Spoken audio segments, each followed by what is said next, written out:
이번에 준비한 강의는요, 카메라 사용법이라는 타이틀입니다.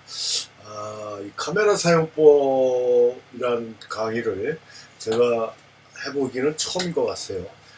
그리고 이 강의를 하기 전에 상당히 많이 또 망설였던 그런 내용이기도 합니다. 그 이유는 제가 올린 유튜브 강의를 많이 보신 분들은 중간중간에 제가 드린 말씀을 들으셨다면 좀 이해하실 수도 있는데, 제가 이 기계에 대한 관심이 그렇게 많지는 않아서 요즘 나오는 카메라가 어떤 성능을 갖고 있고 뭐 어떤 게 업그레이드가 됐는지에 대한 걸 전혀 관심을 갖지 않고 살아왔습니다. 강의를 전문으로 하는 사람이 이렇게 저같이 행동하면 안 되겠지만, 저는 사진의 중심이 도구, 그러니까 카메라가 아닌 다른 쪽에 있다라는 것을 늘 강조하고 또 그걸 실천해 온 사람으로서 그렇게 신형 카메라에 대한 그 특징을 알아야 될 이유가 없다라고 생각을 해왔었고요. 그다음에 이 카메라는 제가 매번 강조하는 얘기지만 감도, 조리개, 셔터 스피드, 그 다음에 초점 맞추고 하는 이런 몇 가지 기능만 있어도 사진을 찍는데 전혀 문제가 되지 않는다라는 점입니다.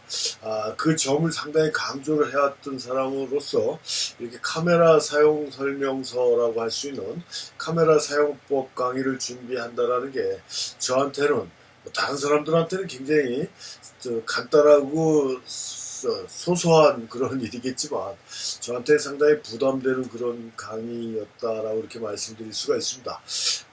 왜 그 이유야 앞부분에 제가 말씀드린 내용에 그 답은 있지만, 제가 모르는 기능도 상당히 많다는 얘기죠. 그래서 그것도 공부해가면서 또 설명을 해줘야 되기 때문에, 또 잘 모르는 걸 이렇게 말 자체가 이렇게 당당하게 나오질 않는 그런 또 이상한 성격을 가지고 있어서 이걸 할까 말까 고민하다가, 그래도 많은 분들이 또 사진에 굉장히 관심을 가지고 있고 또 사진을 좀 더 제대로 알고 싶어 하시는 분들, 근데 제대로 된 사진을 하려면 카메라에 대한 이해라든가 이 사용법을 좀 더 잘 이해를 해야 자기가 생각을 하고 있던 그런 사진을 만들 수가 있겠다라는 생각을 가지고, 그 이왕하기로 마음 먹은 거 비주얼, 고주얼 하나부터 열까지 한번 깊이 있게 다뤄보자라는 생각으로 이 강의를 준비하게 됐습니다. 그래서 서로는 이 정도로 하고요. 제가 이제 준비한 강의는 일단 제가 40평생을 써왔던 캐논 카메라를 시작으로 해서요. 지금 계획으로는 소니, 후지, 또 니콘까지 이렇게 4개 브랜드의 카메라를 가지고 설명을 해드릴 예정인데, 그 브랜드의 카메라를 제가 다 써볼 수도 없는 상황이고, 그래서 일단 가장 중앙에 있다라고 볼 수는 없겠지만, 제가 일단은 특정 브랜드의 특정한 카메라를 선택을 해서 그걸 기준으로 브랜드별 특징을 한번 설명을 해드릴 그런 예정입니다.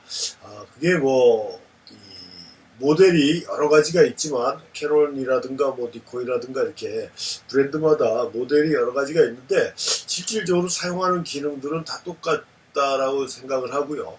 그 다음 대신에 이제 카메라의 그 설정을 할 때 위치가 좀 바뀔 뿐이지 기능 자체는 같다라는 거를 전제로 기능 설명 위주로 한번 설명을 해드릴 예정입니다.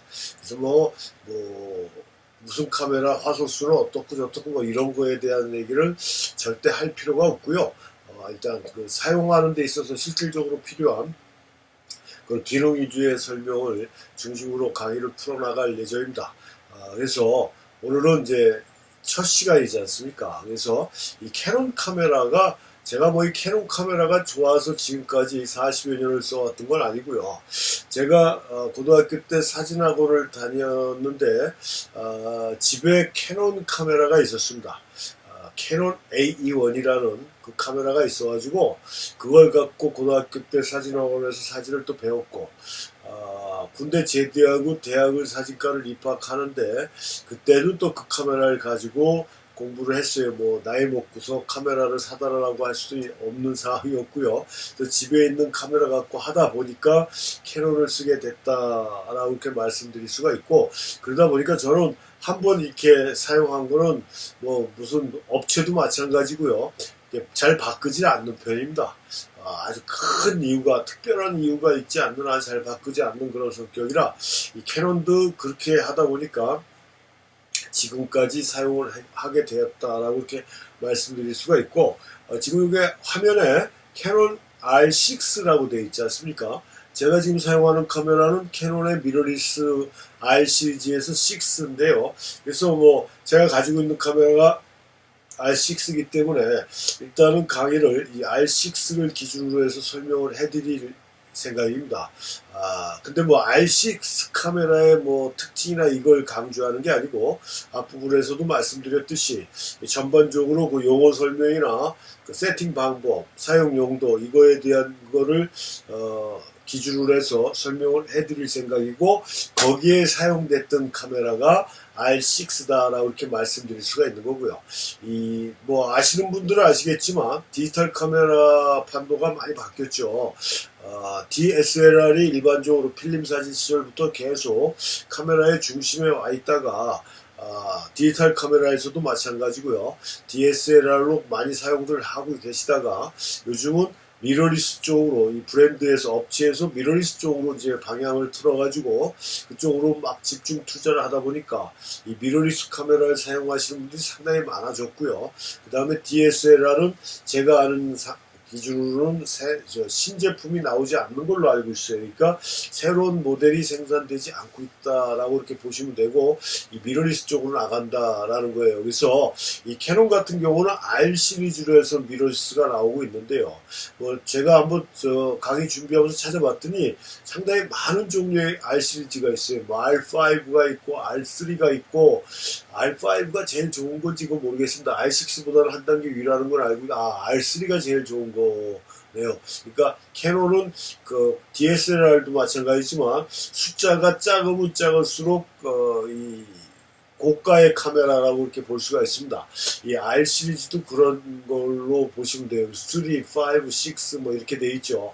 뭐 3가 3, 5가 있고, 제가 갖고 있는 6가 있고 7이 있고요. 그 다음에 이게 10인가 그럴 거예요. 10인가 8인가 8도 있나 모르겠습니다. 제가 이걸 왜 뒤집어 뒷모습을 한 카메라로 집어넣는지 모르겠지만 뭐 그런 게 있고, 또 뭐 R10도 여기 있고요. 그 요것도 정확한 모델은 제가 또 모르겠네요. 이것도 미러리스 시리즈인데요. 그 다음에 EOS R도 있고요.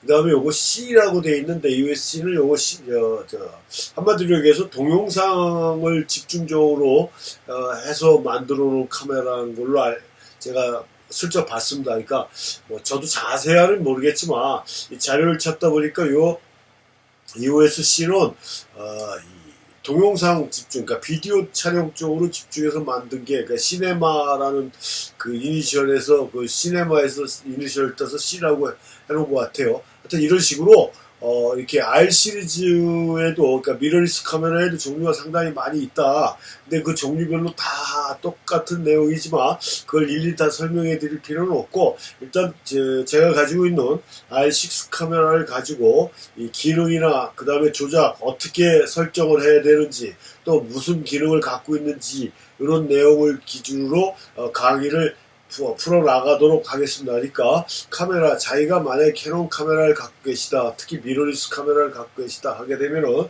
그래도 좀 도움이 되지 않을까라는 생각을 갖고 강의를 시작하도록 하겠습니다.